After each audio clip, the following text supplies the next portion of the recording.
안녕하세요. 블랙 라디오입니다.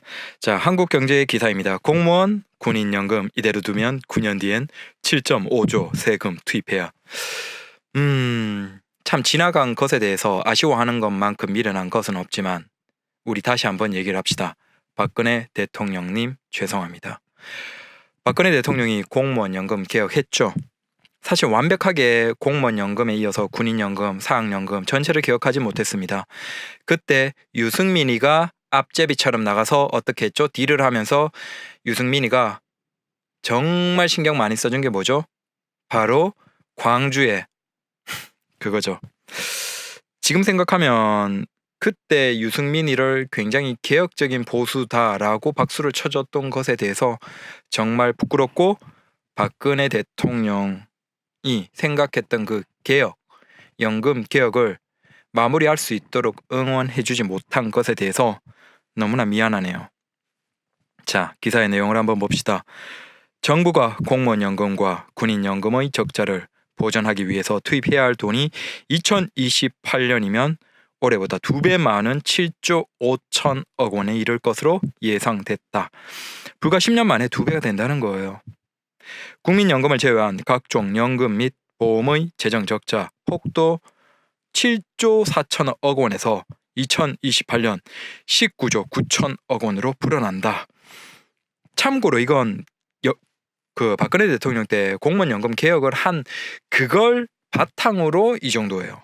그러니까 박근혜 대통령 때 공무원연금 개혁하는데 그렇게 반대가 많았는데 그때 제대로 개혁을 하지 않았으면 그나마 칼을 통해서 어느 정도 좀 수술을 하지 않았으면 지금은 뭐 거의 상상 못할 수준이 됐을 겁니다. 야, 참 베이비붐 세대를 중심으로 공무원 및 군인 퇴직자가 늘어나면서 연금 납입자 증가 속도보다 수급자 증가 속도가 빨라지기 때문이다. 공무원 연금 수급자는 올해 51만 6천 명에서 2028년 65만 8천 명으로 27.5% 늘어나고 군인 연금 수급자도 19.1% 늘어난다. 이게 우리가 이게 좀 공론화를 하고 얘기를 해야 되는 거예요. 이것뿐만 아니라 다른 것도 있죠. 지금 전기요금, 그 다음에 의료보험. 사실 지금 문재인이가 잘하려면 오히려 문재인 케어를 정반대로 의료보험 수가를 더 많이 주면서 개개인들이 납부해야 될 비용을 더 늘리면서 의료보험료는 낮추는 정책으로 가야 되는 거예요. 그게 아니면 의료보험도 이제 터집니다. 마찬가지로 국민연금 미리부터 얘기를 해야 돼요. 그렇게 하지 않으면 우리가 지금 살고 있는 이 지금의 끝이 아니잖아요. 이미 지금 기성세대 40, 50, 60대 이상은 벌어놓은 거 있고 혜택 볼 거 보고 뭐 어느 정도 기반도 다 가지고 있는데 문제는 지금의 10대, 20대들이에요.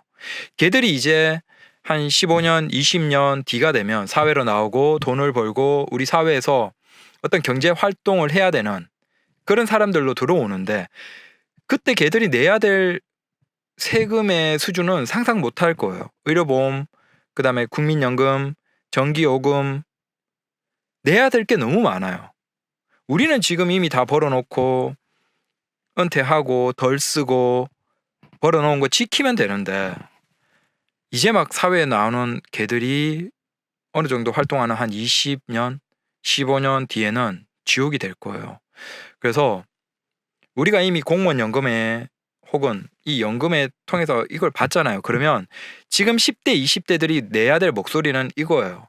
야, 지금 뭔가를 더 많이 보장해 주려는 게 아니라 오히려 지금 나중에 지출을 더 줄이기 위한 개혁을 해라.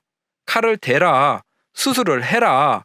연금을 최대한 조금이라도 줄이기 위한 뭔가를 해라라고 지금 10대, 20대들이 목소리를 내야 돼요. 10대, 20대들이 정치 세력화해야 되는 이유예요. 지금 40대, 50대, 60대들은 지금 10대, 20대들을 위해서 목소리를 내줄 이유가 전혀 없어요. 10대, 20대들이 스스로 지금 목소리를 내고 정치 세력화가 되고 그걸 바탕으로 나중에 빚더미에 올라서서 여러분들이 원하지 않아도 많은 돈을 내지 않기 위해서는 여러분들이 지금부터 목소리를 내야 되는 거예요. 10대, 20대들의 정치 세력화 필요합니다. 여튼 박근혜 대통령님 죄송합니다. 그리고 문재양 씨발 감사합니다.